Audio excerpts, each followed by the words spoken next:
Here's some fat loss strategies that actually work. Yes, losing body fat is fundamentally about creating a calorie deficit, basically burning more calories than you consume. We all know this. But while this principle is pretty simple in theory, putting it into practice can be challenging for many people. But the good news is that there are numerous evidence-based strategies that you can employ to make fat loss a lot more achievable and more sustainable in the long run. In this rather comprehensive guide, we'll explore, I think it's about 16 effective fat loss strategies that can help you achieve your goals without resorting to extreme measures or fad diets that you see on social media. And no chopping off of a limb that'll have you drop 15 pounds. Please don't do this, not for serious here. So one of the most common mistakes when people try to lose weight is confusing thirst for hunger. Our bodies often adapt to low fluid intake, leading us to misinterpret thirst signals as hunger. And food can contribute to a small percentage of your hydration, but almost always the food that you're eating is not going to contribute enough towards hydration. This is going to result in unnecessary calorie consumption, making it harder to maintain a calorie deficit. This could be one of those insatiable, moderate intensity hungers that just doesn't seem to get better with food. To combat this issue, make a conscious effort to stay hydrated throughout the day. Keep a water bottle with you, sip it regularly. I'm sure you've seen some of those water bottles that have markings for how much you should drink by a specific time. You don't necessarily need to do that, but I think it's good to have some rules for yourself. My rules are 1 liter within 1 hour of waking and 3 liters by dinner. When you're feeling hungry, try drinking a glass of water first. Wait 10 minutes after drinking water. If you're still hungry, go ahead and eat. If not, you are likely just thirsty. This honestly happens more than you think. So just by implementing this simple strategy, you can avoid consuming extra calories when your body actually needs hydration. Moreover, staying well hydrated has numerous health benefits beyond weight management, including better digestion, better skin health, enhanced cognitive function. So just do me a favor, you don't need me to explain water to you too much, just drink it, don't confuse thirst for hunger. Number 2, strategic intermittent fasting. So intermittent fasting has gained popularity probably in the last decade or two as a powerful tool for fat loss that doesn't require drastic changes to what you eat. The concept is pretty simple. Just extend the time you spend in a fasted state by delaying your first meal or restricting your eating to very specific hours. So benefits of intermittent fasting include reduced overall calorie intake without feeling overly restricted. You're gonna have increased insulin sensitivity, which can improve your body's ability to manage blood sugar. There are some potential anti-aging effects due to cellular repair processes that occur during fasting. Increased production of growth hormone, which can aid in fat loss and muscle preservation. There's also some evidence of reduced inflammation throughout the body. Of course, some increased metabolic rate, helping you burn more calories. So a popular fasting window is a 16-8, so fasting for 16 hours and then eating with an 8-hour window. So for example, if you finish eating at 8 p.m., you won't eat again until 12 p.m. the next day. However, there are other various protocols that you could try. I think it's worth experimenting and implementing a few ones. There's a 14-10, which is a little bit less restrictive. And there's another one, which is like alternate day fasting, which might work better for some people, but truthfully isn't sustainable for most. It's also important to note that adapting to this eating pattern can take time. The first couple of weeks can be pretty challenging as your body adjusts to a new eating schedule. You may experience some increased hunger, irritability, or even low energy initially. But after about a couple weeks, most people find their hunger signals kind of get regulated and they no longer feel hungry when they're fasting. To make fasting easier, you could start your day with caffeine, which acts as a bit of an appetite suppressant. Black coffee or some teas are pretty good options. I do sneak the occasional energy drink though, to be honest with you. Drinking sparkling water can create a sense of fullness just because of the carbonation, which helps stave off hunger pangs. But don't stress about consuming a few calories like in tea or coffee if it helps you stick to your overall plan. It's not really that serious or that big of a deal. The benefits of fasting primarily come from just expended periods without any significant calorie intake. It's not necessarily from achieving absolute 0 calories. But remember again, intermittent fasting isn't for everyone. If you do have a history of disordered eating, are pregnant or breastfeeding, or have any other certain medical conditions, make sure you talk to your doctor. I'm a doctor, not your doctor. Talk to your doctor. Next, you have to optimize your food choices. So while trying to lose fat, it's crucial to choose foods that keep you full and satisfied while still maintaining that calorie deficit. This is gonna generally involve nutrient-dense, high-volume foods that provide satiety without too many calories. So high-volume, low-calorie foods are foods that allow you to eat a larger quality while keeping your calorie intake low. Usually pretty rich in water and fiber, which adds significant bulk to your meals. Some stereotypical examples are non-starchy vegetables, like broccoli, cauliflower, spinach, kale, bell peppers. And there's also low-carb, high-fiber vegetables like zucchini, cucumber, celery. Even some low-calorie fruits could be helpful, like berries, melons, and citrus fruits. Of course, another good example, just to boost some of your protein intake, are lean proteins. You know, the classic chicken breast, fish, egg whites, those are gonna be helpful as well. Can't forget your low-fat dairy products like Greek yogurt, cottage cheese. So just by incorporating some of these foods in your meals, you can feel more satisfied with fewer calories. So for example, you could even do some substitutions. For example, using cauliflower rice instead of of regular rice can dramatically reduce your calories while maintaining volume. And you can even do a split like 50% cauliflower, 50% regular rice as well. You can add volume to your oatmeal by grating zucchini or putting some pumpkin puree in there. I promise you won't really taste it. It's just gonna boost the volume up a little bit. And on the same note, you could bulk up your salads with plenty of leafy greens and non-starchy vegetables. And don't forget protein. Protein is gonna be the most satiating macronutrient, helping you feel fuller for longer periods. And it also has something called a higher thermic effect, meaning that your body is gonna burn more calories digesting protein compared to digesting fats or carbohydrates. So just aim to include a good source of protein with each meal or snack that you have. That is a pretty good rule to abide by. And then again, don't forget your fiber-rich foods. They're gonna add bulk to your meals without adding calories, promoting feelings of fullness. It's gonna slow down digestion, help stabilize your blood sugar, and also prevent energy crashes that you may get at like 2 or 3 p.m. in the afternoon, like at the time that I'm recording this video. So next, you wanna manage your eating window. So contrary to popular belief that eating small, frequent meals is best for weight loss, many people find success with fewer, larger meals. So by concentrating your calories into a shorter eating window, you may find it easier to control your hunger and stick to your calorie goals. I think this approach works particularly well when you do it with intermittent fasting, and that is the preferred eating style for myself, many of my friends, and a lot of my clients as well. That 6 meals a day, very small meals is kind of a myth. There are benefits of eating larger, less frequent meals, like you're gonna get greater satisfaction from your meals just because you're able to eat bigger portions, pretty intuitive there. Reduced overall hunger through the day. I think it's gonna be a little bit more simple on meal planning and preparation, so potentially easier to stick to your calorie goals as there are fewer opportunities for overeating as opposed to eating many meals throughout the day. So for example, instead of eating those 6 small meals of 300 calories each, maybe you have 3 larger meals of 600 calories each. This is gonna give you more satisfying portion sizes while still maintaining the same calorie intake. But again, a lot of this goes down to personal preference. Meal frequency is especially one of those. Just figure out what works better for you. Some people do better with frequent, smaller meals. Others prefer larger meals. Generally, I find like a weird split between females generally do better with smaller meals, men do better with higher, volume meals. So kind of find your split there. I like to think fitness is an experiment, so really just find out what works for you. Next, you want to increase your non-exercise activity thermogenesis, or NEAT. NEAT refers to the calories burned through daily activities that aren't formal exercise. This is gonna include everything from fidgeting to walking to your car, and it can account for a pretty significant portion of your daily calorie expenditure. So increasing NEAT can substantially boost your overall calorie burn without requiring those structured workout sessions. So here are the ways that I increase my NEAT. Just some stereotypical examples like take the stairs instead of the elevator or escalator, park farther away from your destination and walk the extra distance, use a standing desk or take regular standing breaks if you have a sedentary job. And then another one is pretty straightforward, just walk or bike for short errands instead of driving.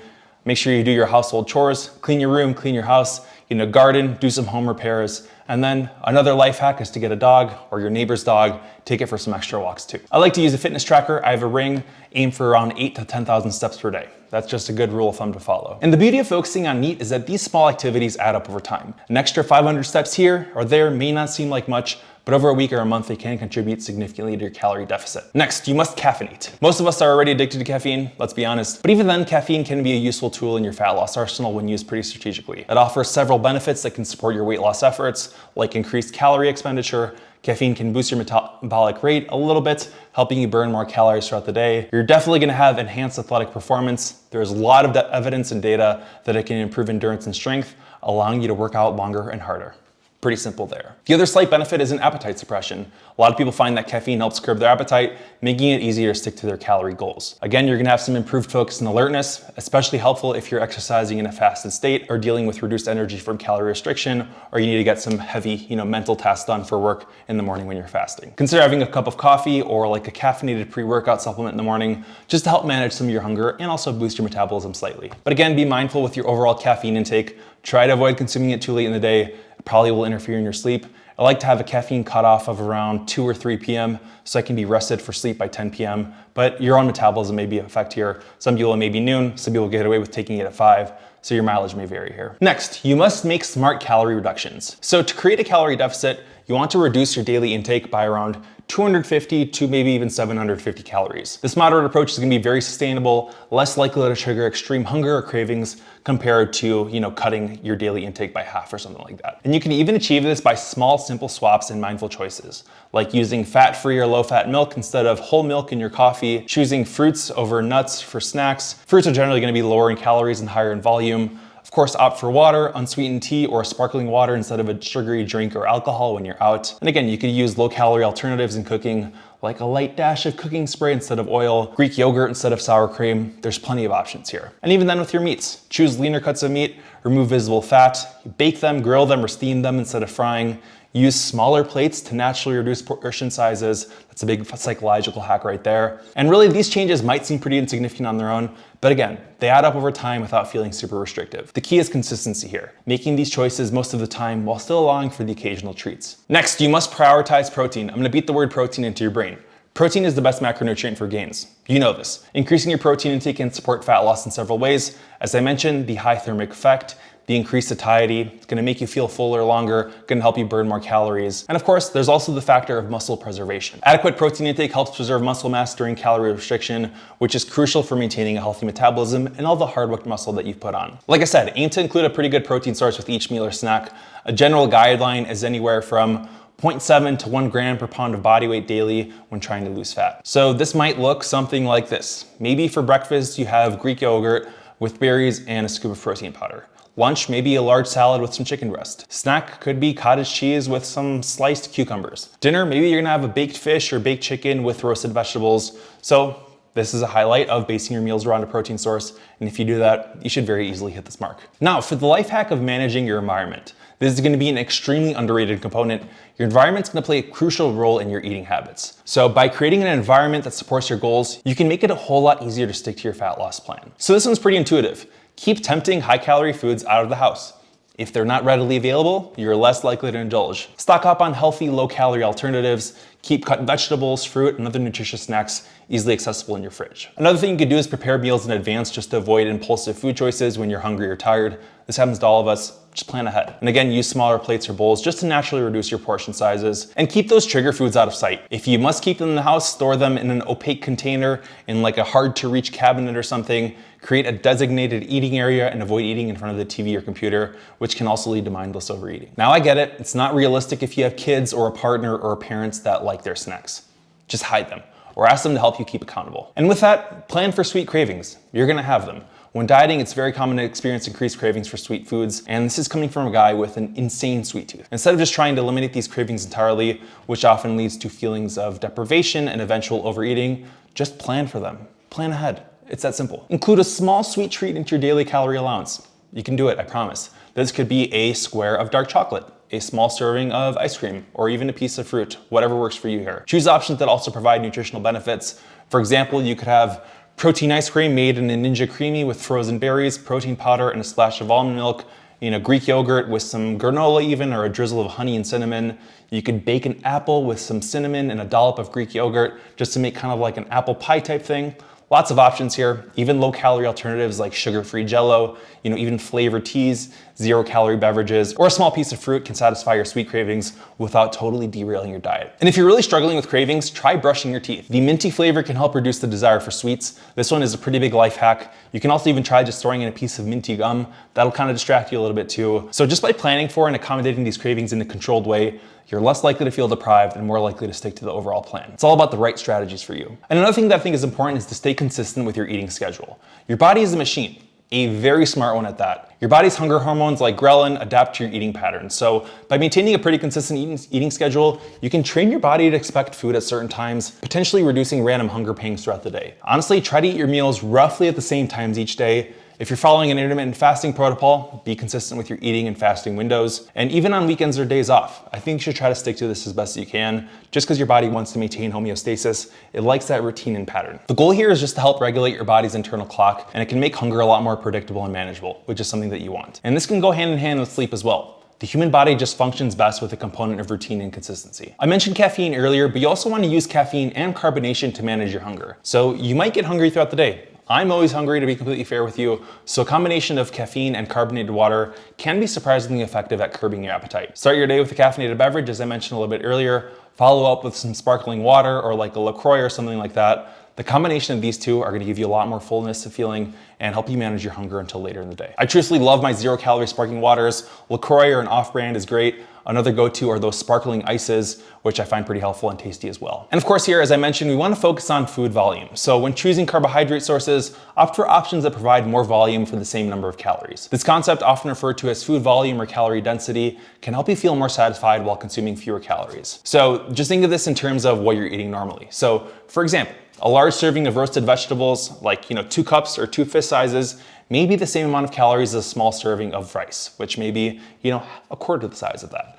Obviously going to be a lot more filling. A large apple is going to be a lot more satisfying than a handful of raisins, even though they may have the same number of calories. A bowl of air popped popcorn will be like triple the size, more voluminous and satisfying than a small bag of potato chips, at again, the same calories. The goal is to get as much food volume with as few calories as possible. This is honestly what I think people should mean when they say that you have to eat more to lose weight. More volume, but fewer calories. And of course, if you're watching this video and you know anything about me, you gotta incorporate resistance training.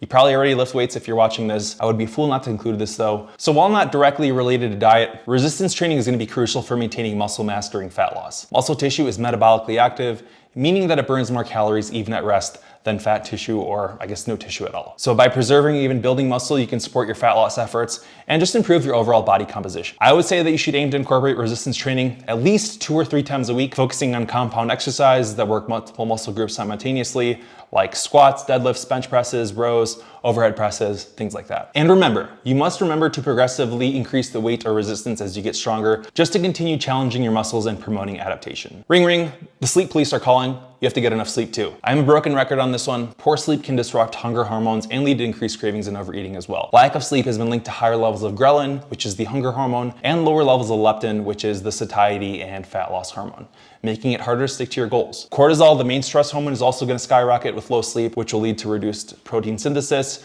lower fat oxidation, and lower testosterone altogether. So you've heard this a million times over and over again. Just try to get that 7 to 9 hours of sleep per night. It's going to help your fat loss efforts and overall health and mood and well-being. If I get 6 hours for a few days in a row, I'm a miserable person. Don't be that person. Stick to that consistent sleep schedule, even on weekends.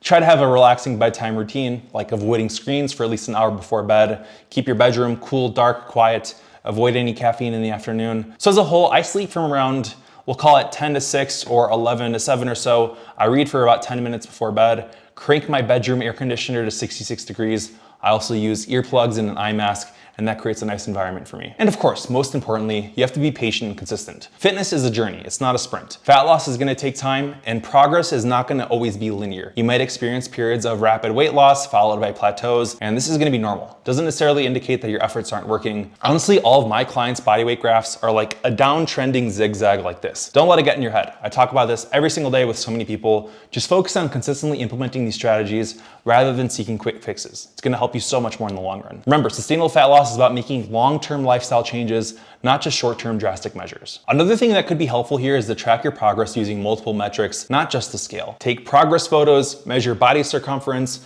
like your waist or your arms or your chest, pay attention to how your clothes fit, celebrate some of those non-scale victories, like increased energy, improved mood, or better sleep quality. And of course, with this, be flexible and willing to adjust your approach. What works initially may not work forever. You may have to tweak something as you progress. And don't get discouraged by minor setbacks. They literally happen to everyone. So folks, there you have it. Effective fat loss doesn't require extreme diets or hours of grueling exercise. I think by implementing some of these science-backed strategies and being consistent, you can create sustainable calorie deficit and achieve your fat loss goals. Remember, listen to your body, adjust as needed. When you do plateau, eventually you need to pivot. Don't do the same thing if it's just broken. Celebrate your small victories along the way. And with patience and persistence, I think you'll be well on your way to reaching your desired body composition. And if you do need some help losing fat, building muscle, and improving your health status on your own without these restrictive diets or hours in the gym, make sure you fill out my application in the description below, and I'll make sure to reach out to you. Otherwise, thank you for watching the video. Make sure you drop a like, a comment on any questions, and I'll catch you in the next one.